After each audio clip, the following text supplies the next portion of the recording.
Hello everyone and welcome to this week's lecture for Information Studies 650 Intro to Archives. We will be talking about outreach. It's time you proved your worth. So here are weekly topics for this week. What is outreach? Why is outreach vital for archives? And what kind of outreach opportunities can archives take advantage of?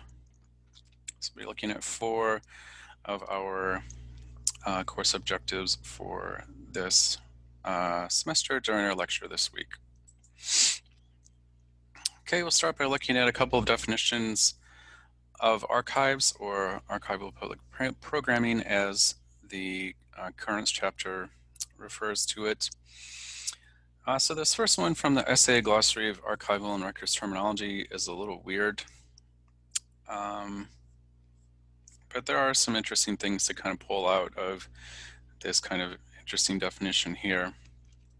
So a connection to a repository's mission, that might be something, or that is something that we can connect to outreach, and we'll talk about that later on. Focusing on underserved groups, so people that typically have not used archives or have not benefited from the services that archives can provide. This is definitely a group of people that archives may conduct outreach towards in order to allow them to harness the benefits of archives and archival services.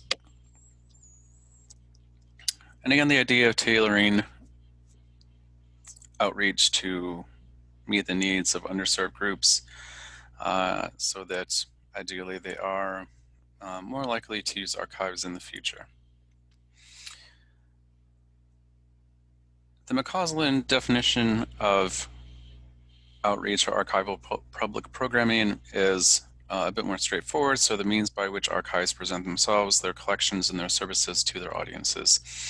So we'll talk about aspects of both of these later on, but we'll especially focus on the definition that McCausland provides.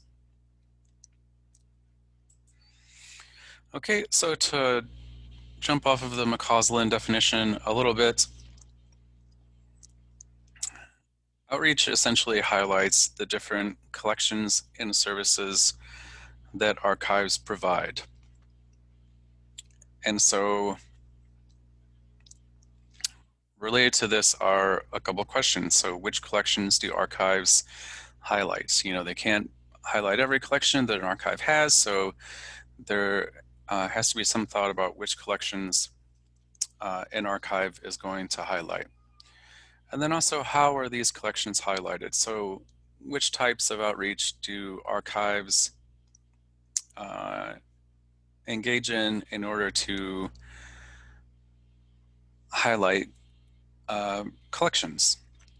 And we'll talk about some of the different types of outreach later on in this lecture. And then there are services, so the different services that archives provide. So which services that archives provide should be highlighted during outreach? And how do you highlight those services? So again, which types of outreach are best suited to highlighting a particular service that an archives provides? So I think there are some considerations to make when you are making the decisions about which collections and services to highlight and how to highlight them. So you could look at the connection to an archive's mission. So if there are certain collections that really gel well with the mission that an archive has, that might answer your question of which collections do we highlight. We highlight the ones that are most relevant to the reason why our archives exist. You might also look at any connections to stakeholders within the archive or within the community, or really anyone that has any influence in the resources that the archive has to survive. So if you know that the provost at your university is a big football fan, then maybe you'll really work on highlighting the records from the athletic department that your archive has, just because that collection matches that that very influential individual's interest. So they're more likely to have an interest in those materials and thus an interest in the archive. Perhaps you have a donor that is really interested in digital preservation. So you might highlight the digital preservation services that your archive provides, just because that is a particular area of interest for someone whose support you'll want in the future. You might also look at the perceived value of records. So if you feel that a collection is extremely important to your archive and to society and to your community for whatever reason, then that might help you determine which collections to highlight. And it may not be that you are highlighting an entire collection. It may be just certain aspects of a collection or certain parts of a collection that you want to highlight. You might also look at a connection to any events that are going on, and that might determine which collections you highlight during outreach. So for instance, the very article talks about an exhibit that was created in response to Black History Month. So if, say it's National Dog Day, then you might have a social media post that that highlights photographs of dogs in your repository. So just things like that. Obviously, Black History Month and things like national holidays or town anniversaries or the anniversaries of important historical events are much more important and meaningful than National Dog Day. But sometimes you have to be a little creative and a little humorous when you're doing outreach as well. You might also highlight some connections to social issues. So,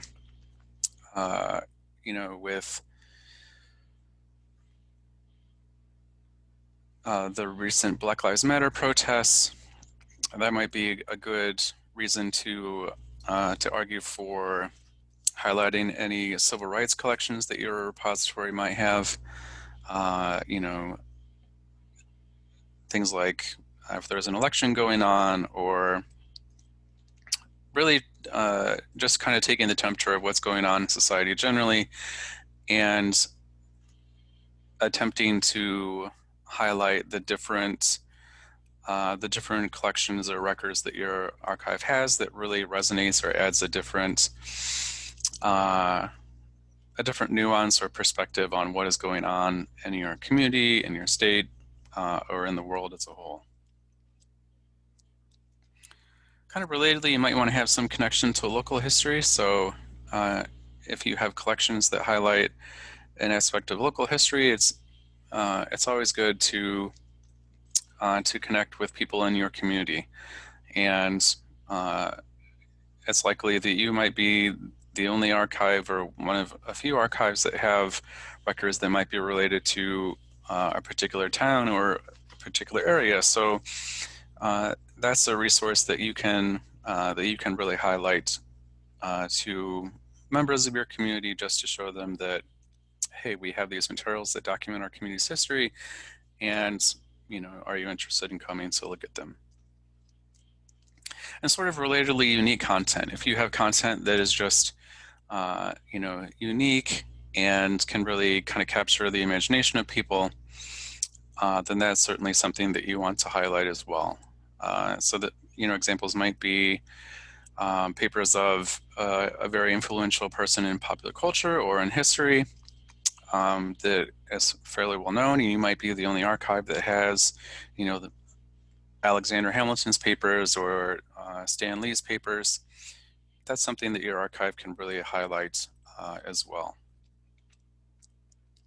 And there can obviously be some overlap between these as well. So you can have records that are unique and have a connection to social issues that are also connected to your archive's mission. You can have collections that are relevant and important to your stakeholders that also meet your archive's mission. In fact, there's probably going to be a lot of overlap there.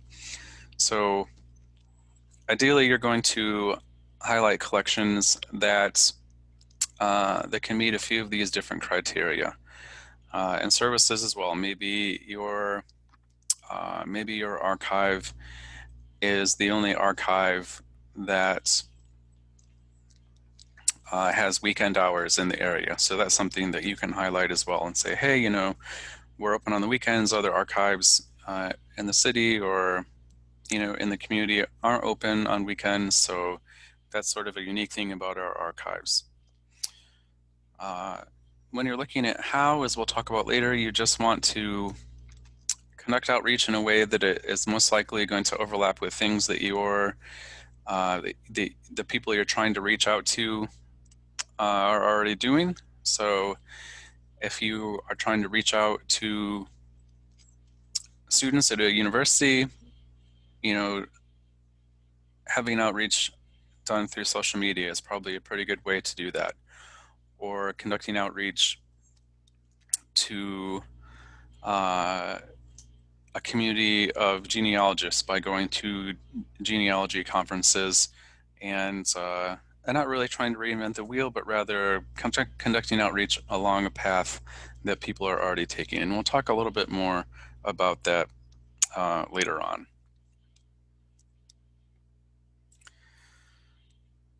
But it's really interesting to think of how choices archivists make about what they highlight and how they highlight it can play in the construction of social memory. So when archives choose to highlight particular collections and not other collections, that's going to make it more likely that those collections, that some collections are going to be used and other collections may not be used simply because there's not as much awareness about them.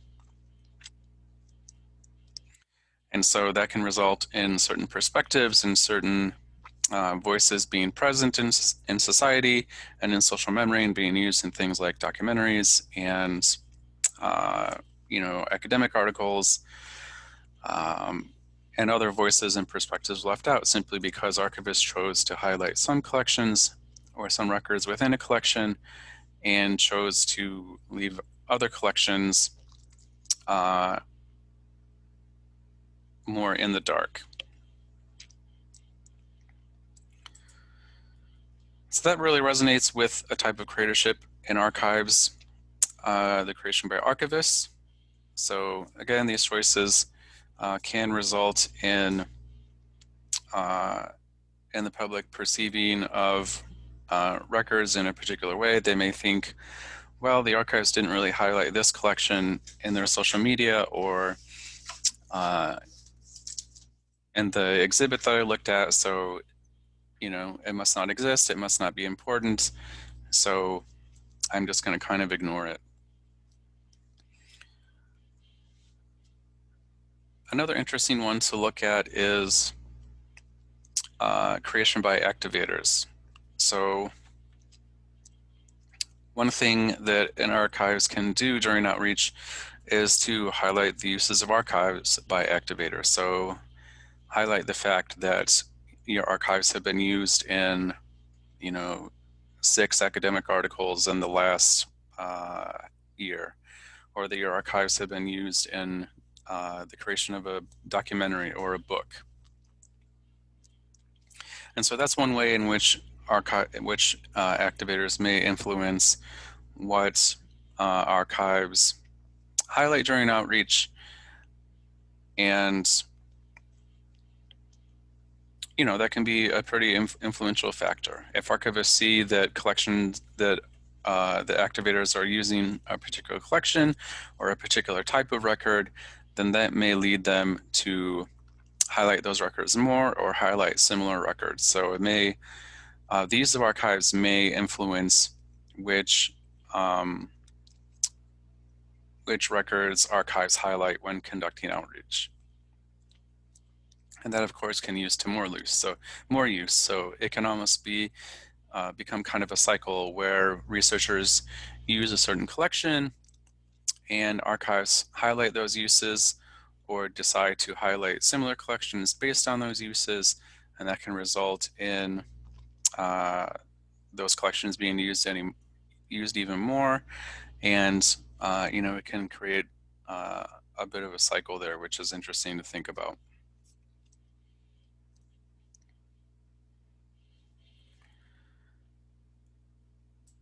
So the overall purpose of outreach is to demonstrate the value of archives. And it's important that archives demonstrate their value, because if they don't, then people won't use them, people won't support them, and it will be really difficult for archives to have the resources that it needs to survive and really to be able to justify its existence. If people don't think archives are valuable and therefore they don't use archives, then it's really difficult to justify an organization spending resources on an archive that no one is using.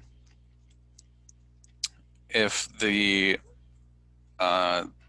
the provost at your university decides that archives aren't important because they don't really appreciate the value of archives, then they may cut the budget of your archives when budget cuts come around, or they may not give you the money you need to hire a staff member in order to meet the needs of your researchers. So demonstrating this value is really important. And I feel like demonstrating this value really boils down to increasing an awareness of archives and increasing the understanding of archives. So making people aware of archives and also making people helping people have a better understanding of the value that archives have and how archives can contribute to their lives. So these are really the main aspects of, again, demonstrating value, which is an essential thing that archives do, and is what outreach is really focused on.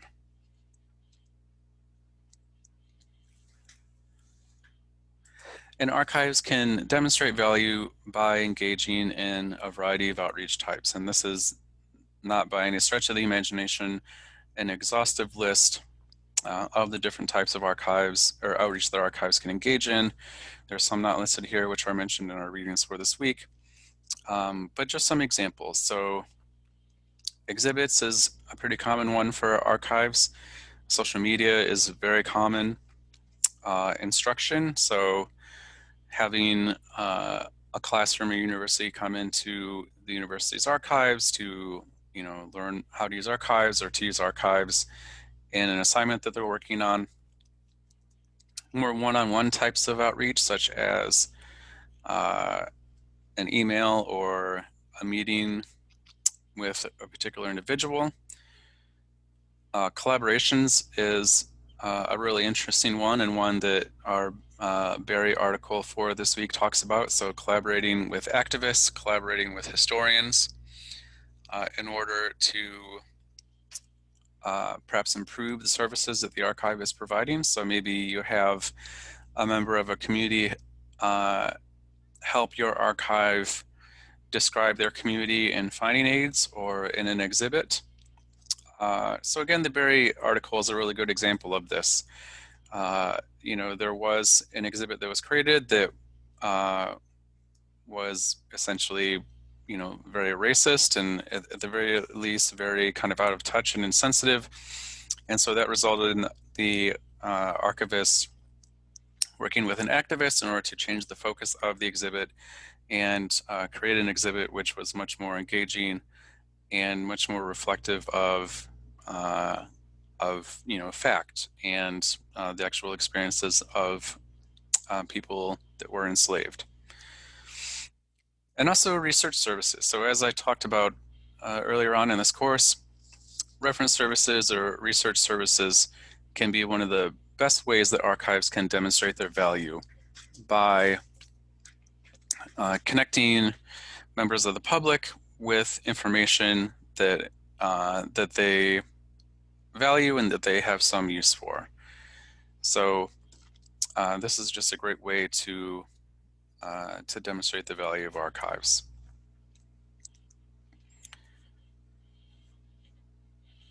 One great thing about exhibits is that, as the Barry article mentions, there can be a whole lot of events that surround exhibits. So an exhibit opening, having lecturers and people come and talk about the topic of the exhibit.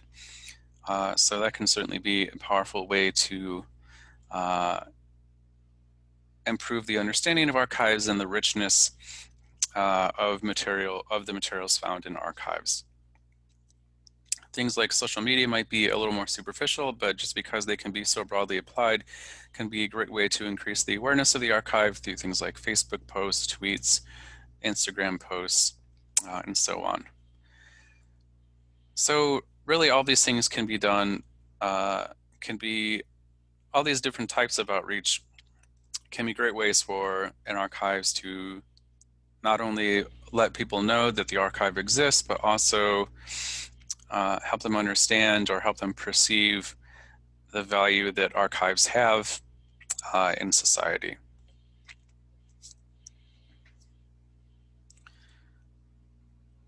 One interesting thing to note is that outreach can be a double-edged sword. So again, going back to the Barry article, if that exhibit had gone forward as planned, it probably would have had really bad repercussions for the archive and the community.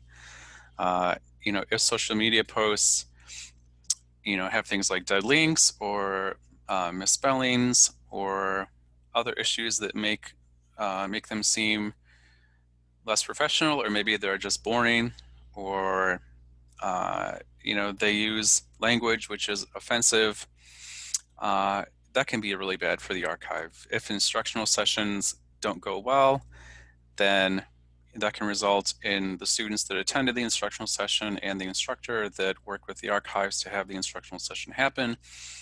It can result in them not only not thinking of archives as valuable, but thinking of archives as being, incompetent or not really a valuable resource to have.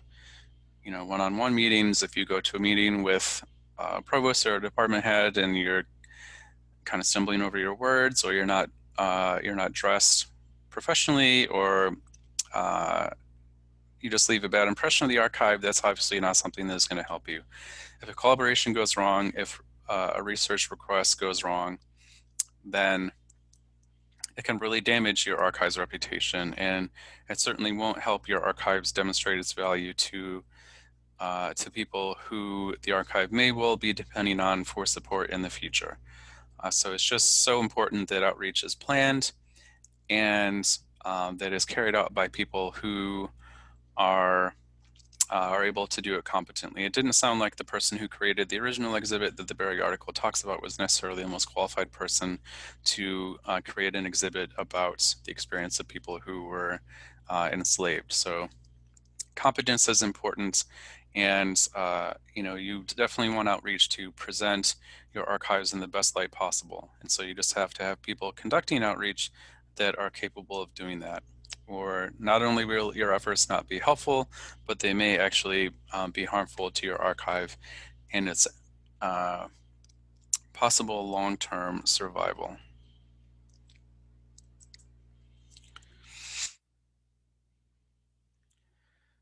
So when you're thinking about how to conduct outreach and how to demonstrate the value of archives, here are some, and certainly, again, not all of the questions that your archive might think of. So how do people perceive archives? What perception of archives do they have?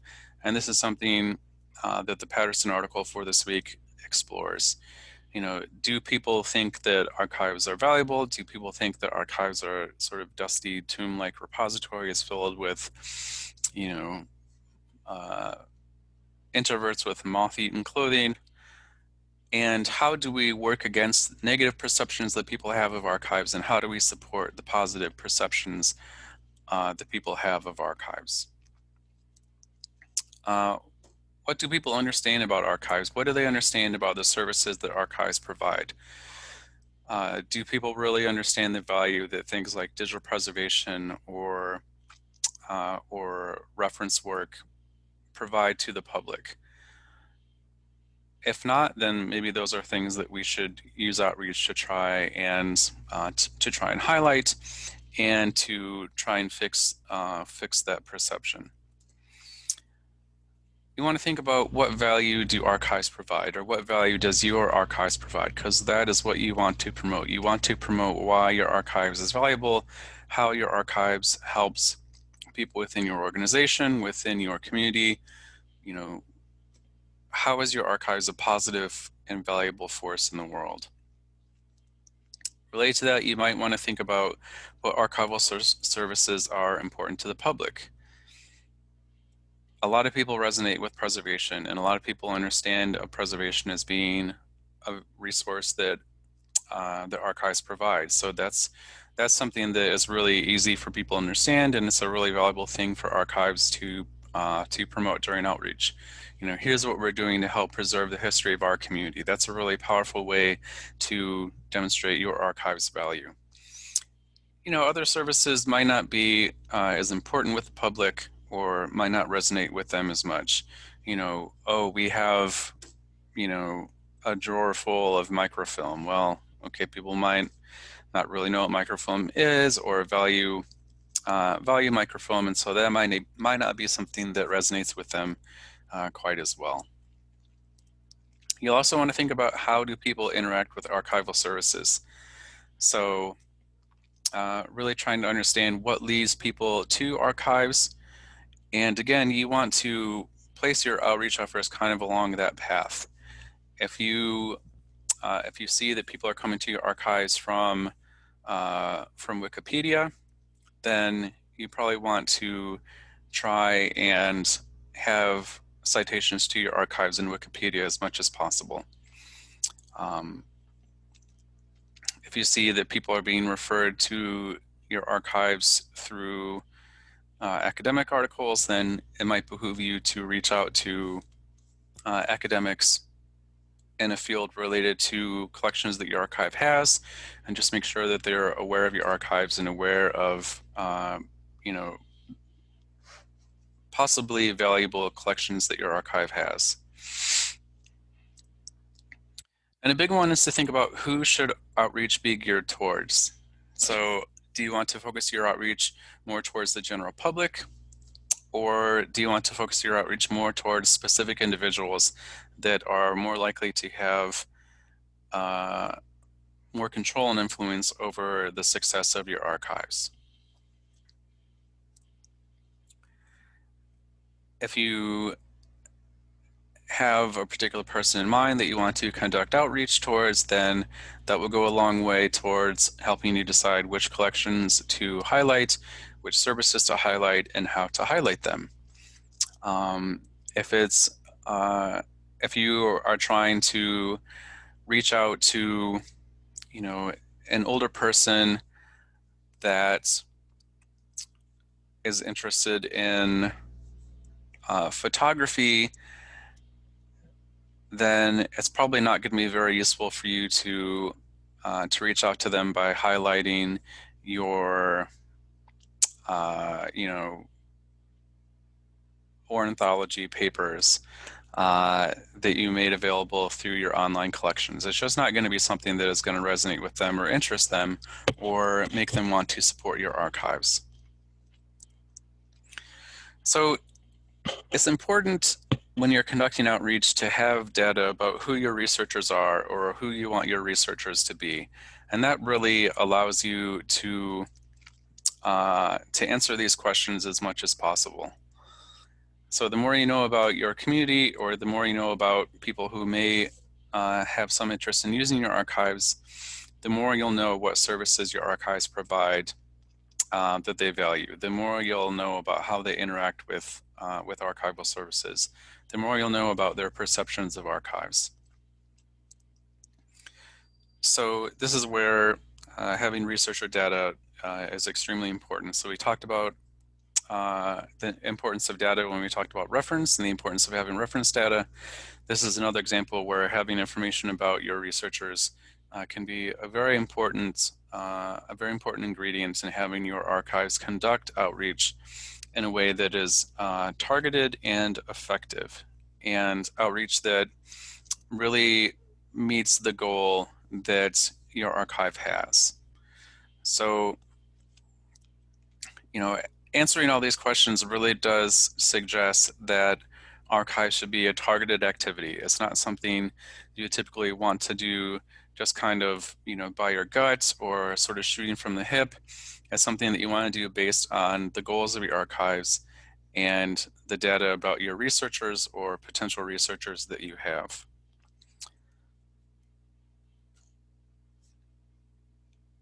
And again, it's also important to think about who you want to reach out to and whose support you really need. And those three pieces of data can really be a strong determinant in your archives choosing a particular outreach strategy and highlighting different things through the outreach strategy that you choose.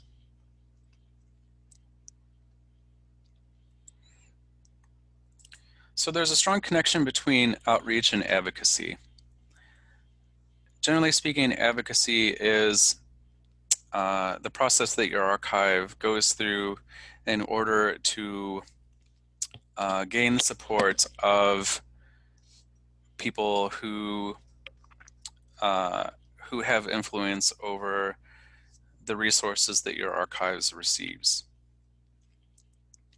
So if you engage in outreach, that can demonstrate value, as I mentioned, and this demonstration of value can lead to more people using your repository, and you can use the use of your repository as a way to advocate for your archives and for your archives to receive the support that it needs. So we had 50 people come into our archive because they're aware of our archives, they're aware of the value of our archives through outreach, and because we're having all this interest in and use of our archives, we would really like to hire an additional staff member, or we would really like more money to preserve the records that people are using.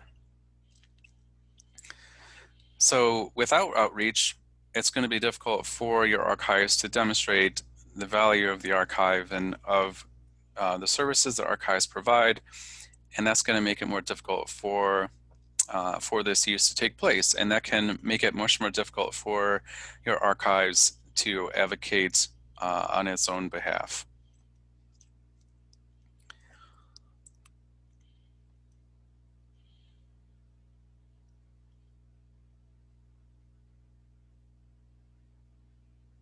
Another interesting thing about use is that some uses may be viewed as more valuable to resource allocators than other uses. So again, if you have a resource allocator that is really interested in photography, then you might say, oh, look, we had 50 people use our photography collections last semester. Just because of that person's particular interest, that is going to resonate more with that individual than if you said, okay, well, we had 50 people come and use our athletic department records. They may be like, oh, well, I don't really care about those, so that's not really a meaningful use for me. So again, it just goes back to this idea of knowing who you are trying to advocate towards and focusing how you reach out to them based on that knowledge.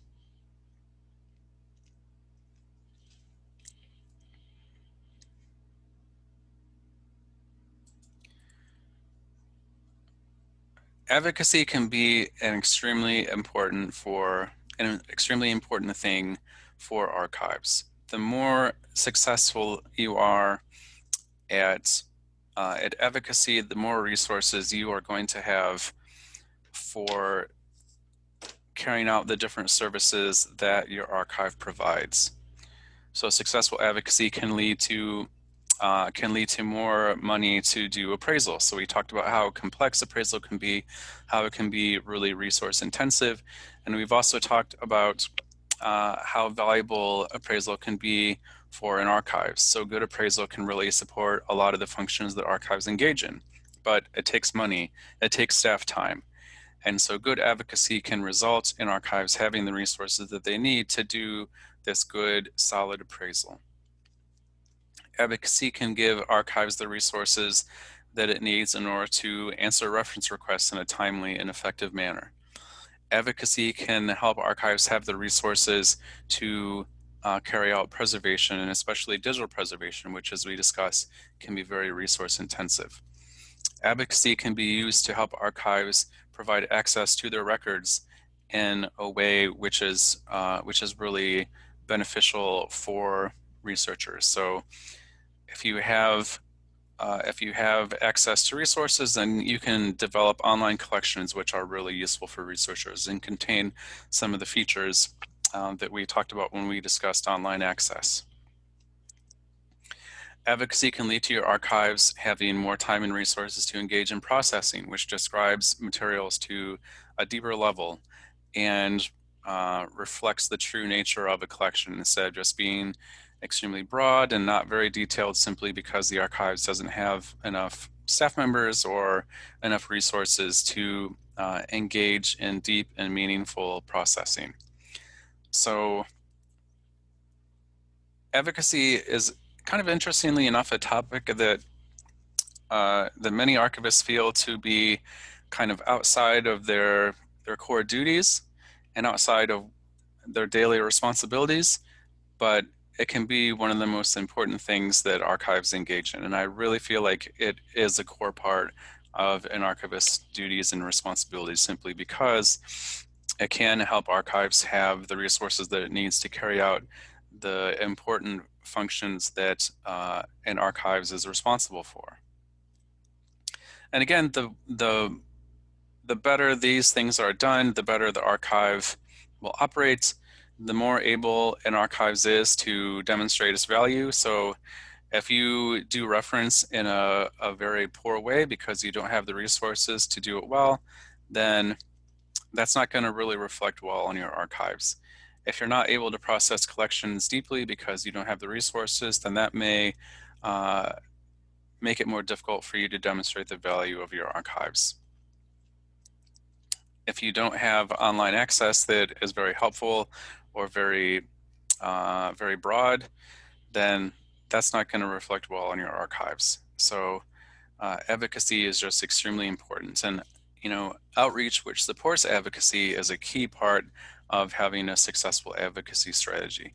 And it's important to note that outreach itself requires resources, which is really what advocacy is meant to provide. So an exhibit can be very resource intensive. Instructional sessions can be very resource intensive. Social media, maybe less so. One-on-one meetings, maybe less so. But there are some of the types of outreach that we've described can be very, very resource intensive. And if archives don't have the resources to do exhibits or to do exhibits well, that's going to make it more difficult for the archives to demonstrate the value. It's going to make it more difficult for archives to increase in awareness of themselves and the public. So again, advocacy is just extremely important, and outreach is the building blocks of advocacy, which is why it's a very good topic to have a more deep or a deeper understanding of.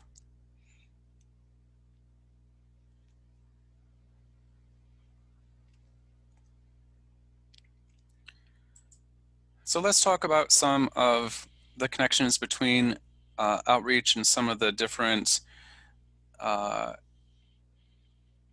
aspects of archiving or processes of archiving. So let's look at outreach and appraisal. If more people are aware of your archives and more people are aware of the value of your archives, then they may be more willing to donate their collections to you. So it may increase the number of records that you are able to actually look at and determine if they are worthy of long-term preservation in an archive. If your archive is conducted outreach well and people value archives and people understand the value of archives, then that may make them more willing to engage in an appraisal process which is more interactive and is more engaging. So we talked about the need for archivists to have a relationship with records creators prior to appraisal. It's going to be more difficult for that to happen if people don't value and appreciate archives. And again, creating this value and awareness and appreciation of archives is a key part of archival outreach. Looking at outreach and preservation. So as I mentioned before, preservation is a service that archives provide, which a lot of people understand. So it's really easy for archives to communicate that we engage in preservation. It's one of the core things that we do. So highlighting the role that archives have in preserving records that are important to a person or a community or a neighborhood or a city can be a really effective outreach tool for archival repositories. Outreach and digital preservation. So as I mentioned, digital preservation is a process that is very resource intensive, but it's not necessarily a process that a lot of people understand. They may understand that it's important, but they may not understand the different steps that are involved in digital preservation. They may not understand why digital preservation is so resource intensive. So it's really important for archives to communicate that to especially stakeholders within an institution. And that's something that the Mullison article, to its credit, describes the need for outreach as it relates to digital preservation. So just demonstrating the value of digital preservation, demonstrating why it's important that archives engage in digital preservation, and hopefully that will translate into archives having the resources that they need to carry out digital preservation in a meaningful way. So outreach and reference, again, this is one that we've touched on. Outreach can be, or reference can be, one of the most important types of outreach that archivists engage in. It can be a great way for archives to highlight their collections, to highlight the skills of the archivists that archives employ. It can be a great way to highlight archival expertise. It can be a great way to fuel the word of mouth that can increase the awareness of archives. Overall, it's just a great way to demonstrate the value that archives provide. And again, it's something that is very resource intensive, and it's something that archives need stakeholder support in order to do effectively.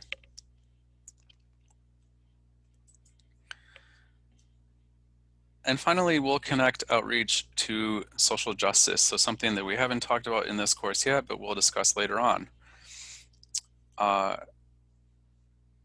Archival involvement in social justice efforts can be something that archives can highlight in order to demonstrate their value and to increase the awareness of archives. If an archive can say, hey, we are interested in archiving records related to the Black Lives Matter protests, or related to crackdowns on immigration that we're seeing in the community. You know, that can be something that is going to resonate with a lot of people and can really fuel an awareness of archives. Another interesting thing to consider is that people may not be willing to involve archives in documenting social justice efforts if they don't feel like they understand archives, or if they don't feel like they value and trust archives. So outreach can be a great way to build up the trust between archives and a community that might be involved in Black Lives Matter protests, or involved in protests related to immigration or other social justice issues. So the trust that archives can build with communities through outreach can be an important component in communities trusting archives enough to document them and to document the things that a particular community is experiencing. And again, we'll talk about social justice more later on in this course.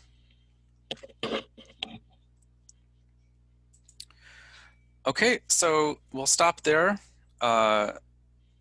Outreach is one of my favorite things to talk about. I think it is something that is kind of undervalued in the archival profession, although I feel like that's less and less of the case today than maybe it was even a few years ago.